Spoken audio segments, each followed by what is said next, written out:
Pemirsa, dunia dalam genggaman mungkin sedang terjadi di era sekarang ini, di mana setiap orang atau individu bisa dengan sangat mudah mengetahui apa yang sedang terjadi sekarang ini di belahan dunia. Namun masyarakat Ogan Ilir untuk waspada dengan kebenaran berita atau adanya berita hoax.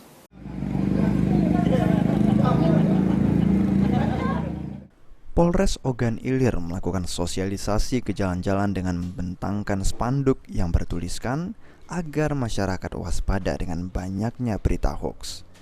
Kasih Humas Polres Ogan Ilir, Ibtu Haris mengatakan, masyarakat Ogan Ilir untuk meng-cross-check terlebih dahulu kebenaran berita yang didapat atau disampaikan seseorang.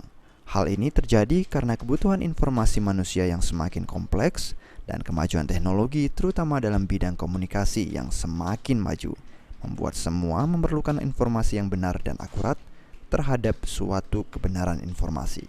Dengan adanya kemajuan teknologi yang terjadi sekarang ini di mana setiap orang telah memiliki alat gadget atau handphone dan tersedianya akses internet yang dengan mudah dapat menghubungkan suatu informasi berpengaruh terhadap informasi yang diterima dan kebenaran dari informasi tersebut.